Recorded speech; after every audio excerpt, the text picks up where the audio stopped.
I make videos about video games on the internet, so obviously they're pretty important to my life. But I want to talk about some that were really pivotal in my life, whether it was because of the time that I played it, the situation that I played it in, or just how darn good the game was. So to begin with, we're going to start from my younger years to where I am now, which means that we go back to the Game Boy. Now, on the Game Boy, I have one game specifically that I really remember playing and cherishing, and that's Pokemon Fire Red. I absolutely loved playing this game. The Game Boy Advance SP was my first gaming entertainment system that I owned all to myself. I had a red one, and just to show you how smart of a child I was, I carved my initials into the front of that thing so nobody could steal it from me. Anyway, I remember playing this game for hours on end. I would go from one gym to another, leveling up my Pokemon. I can't even tell you how many different fresh starts I had in this game because my siblings would start playing and they would overwrite my save. But even then, I absolutely loved it and cherish my memories of it. And because of my experience with Pokemon Fire Red, I to this day buy every new Pokemon game that I can get my hands on. But here's the thing, my parents didn't really like video games, so I didn't play a lot of them growing up. However, there is another one from my childhood that I remember, specifically Super Mario Bros. Wii. I remember playing this game with my family, and I think it's one of the things that really sparked my love of couch co-op games. It was always so fun trying to make our way through these 2D worlds and jumping on one another on accident and having people get in bubbles so that you could have them get through levels that they were struggling with. It was just a fantastic time that I really cherish that memory of playing with my family because, like I said, my family wasn't into video games, so it was a really neat opportunity for us to play together, and it's basically the only time that I remember playing video games with my siblings growing up. However, there is another game that I did play with my siblings or take turns with my siblings, and that is Minecraft. You see, since my family wasn't big on video games, I ended up playing a lot of mobile games. And one day I came across Minecraft Lite on the iOS App Store. It was probably, in their most popular games list at the time. And I downloaded this game and I had my brother download it, and we were just playing this light version of the game, and we got on together and we built a castle out of glass. And that was such a fun time that eventually I ended up looking up YouTube videos of people playing Minecraft, and that took over my life for a while in my teenage years, where I would watch people play Minecraft all the time, and I absolutely loved it and I enjoyed it, but it also made me want to play the game myself. So eventually I was able to save up enough money to buy the Pocket Edition. I paid my brother to buy it because he owned a credit card. I played a ton of the Pocket Edition, and then eventually I was able to convince my parents to let me buy the computer version. And to this day, I still play this game. There is so much that you can do in it. The creativity in this game is unlimited, especially as they have continued to update it and update it and update it and add so many new things. And I even remember growing up, going and playing it over at my cousin's house. I managed to get his parents to let him buy it on his laptop, and we would go and we would have a LAN party and play the game together. While New Super Mario Bros. Wii sparked that love of couch co-op games, Minecraft really stoked the love of playing together. After Minecraft in my teenage years, I went years and years without really playing video games. I played a lot of mobile games, a lot of the free ones because I didn't have money. I played your Temple Run, your Dragon Vale, your Clash of Clans, your Subway Surfers, Zenonia 4, I remember really enjoying. But then I left to serve a mission for the Church of Jesus Christ of Latter-day Saints, and for 2 years, I didn't have a phone to play games on. I didn't have a computer to play games on. I was just teaching people about Jesus Christ. And while I was serving there, I thought about how video games had affected my brother's life, and I felt like they had affected his life negatively. So I was like, when I get back, I'm not going to play video games. I got back, I didn't play video games for a while. And then I met my wife. Overcooked deserves a mention here, specifically because it is the very first game that I ever played with my wife. And while it is really fun, it definitely hasn't changed my life that much, other than that spark of this is the first game that I played with my wife. But we can move past that to Unravel 2, which is the first game that I played all the way through with my wife. And it's the game that made me want to play video games with my wife all the time. It's the game that made me start seeking and looking for video games. It's the game partially that is responsible for starting this channel, specifically about couch co-op games to play with your significant other. This 2D platformer is filled with so much mystery. It's filled with fantastic cooperative puzzles, and it is just an absolutely gorgeous, fun Zen game to play together.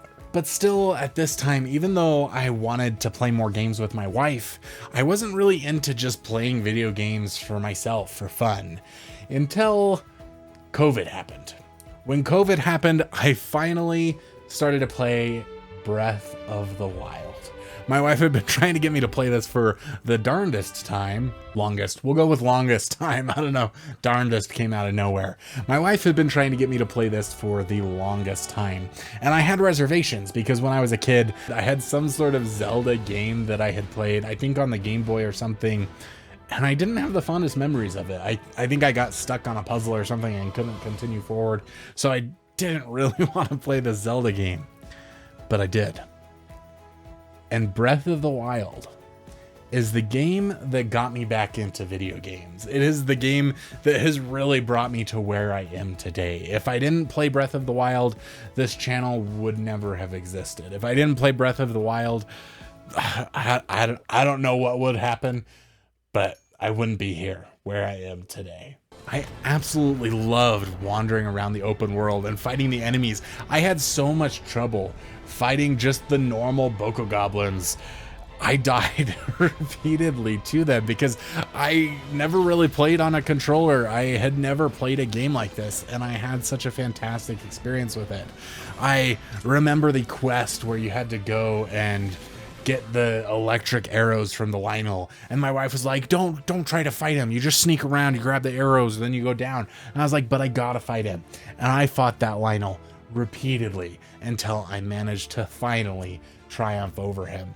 I have such fond memories of making my way through this game and experiencing all that it had for me to experience. And immediately after finishing it, I started Googling games like Breath of the Wild, and I got all of these different suggestions, and I tried to play some of them, and nothing really hit where I needed it to get me to really enjoy them. And then one day, I remember going over to one of my brother's houses, and he put on this game for me to try. Marvel Spider-Man. Now, you guys may or may not think this game is amazing. I absolutely do. I remember we were passing the controller around every time we died, just in the very beginning of the game, and he was enjoying watching us play, and my wife and I were both really enjoying playing the game. And at this point, we only owned a Nintendo Switch. It was my wife's when we got married, and we hadn't purchased anything else. But this is the game that made us want to buy a PlayStation 4. Without this game, we may never have owned one. I loved swinging through the city and smashing buttons to fight all of these bad guys. I absolutely loved this game. I bought a PS4 specifically for it and played the game and beat all the baddies and beat the game and immediately wanted more. So at this point, I started diving into PlayStation 4 games and found that some of them that were really highly rated were incredibly cheap. I found Ratchet and Clank for $10 at Walmart and picked it up. Absolutely loved it. But the one that I want to focus on, Horizon Zero Dawn. This is another open world game. As you can probably tell, I went through an open world game phase. I absolutely loved it. But this one, it wasn't just about the open world or fighting robot dinosaurs with a bow, which is fantastic. This is the first time that I really dived into the story of a game. Up until this point, I had played a lot of games that didn't have fantastic stories, and this one really changed that. I loved going and doing all of the side quests and listening to the stories of those characters. I loved learning about the story of what happened to this world and what was going on. Now, this game is fantastic. It has fantastic combat where you're fighting robots with a bow, which is awesome. You can also use like a little spear thing. You could take over robots. You get to explore. You get to climb up to the top of mountains. You get to climb up the top of massive long neck robots. It's just amazing.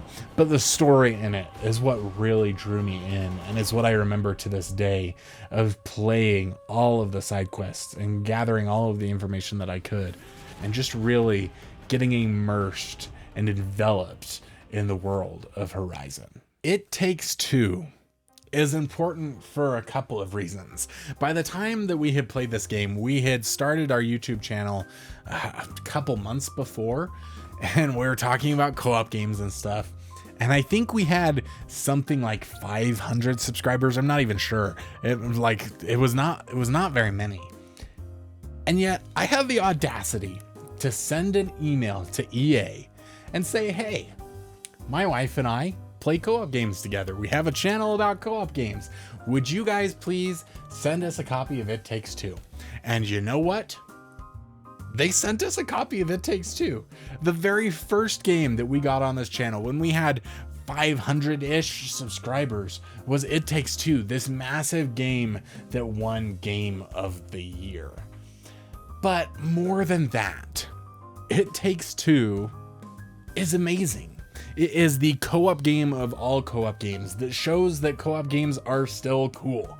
They are games that can be created and make money for developers. They are games that can inspire the hearts of people around the world to come in and play games together. I have heard story after story of people telling me, yeah, I played that game with my wife, who has never really played video games. This game brought my wife and I together. We had so much fun going through this 3D platformer and experiencing all of the different genres of games that it introduces, and all of the different puzzles that it introduces, and all of the different game mechanics that you get to enjoy. It is an absolute masterpiece of co-op perfection. And it's the game to this day that we recommend to any couple who's looking to play video games together. There are so many other video games that have touched my life and changed me here and there that I could mention. Stardew Valley is the game I have the most time in with my wife.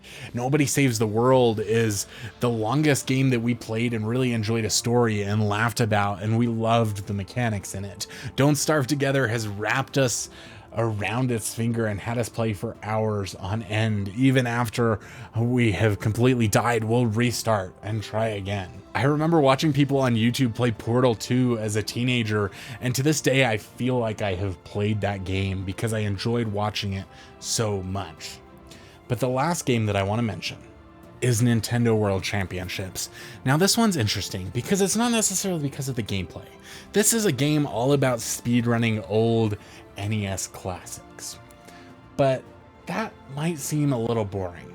So here's the story of why Nintendo World Championships NES Edition is so important to my life. About a month or two ago, Nintendo reached out to us through our email, and they said, hey, we want to fly you out to play a demo of Nintendo World Championships. This is Nintendo who's responsible for the Game Boy that I grew up playing, who's responsible for New Super Mario Bros. Wii, who's responsible for the game that got me back into gaming.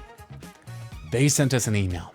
They flew us out to California to play a demo of Nintendo World Championships, a game that I didn't have any interest in before they emailed us and wanted to work with us. And my wife and I absolutely loved it.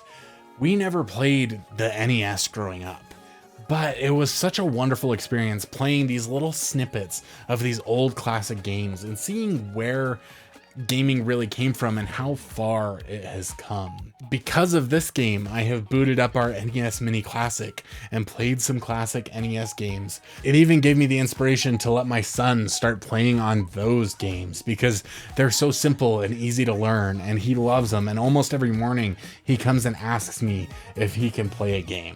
Games inspire me. They've changed my life in so many numerous ways, and they've been there for me at major pivot points in my life, like the opportunity to have Nintendo reach out to us and want us to talk about one of their games. I absolutely love it, and I would encourage you to play some games with your significant other.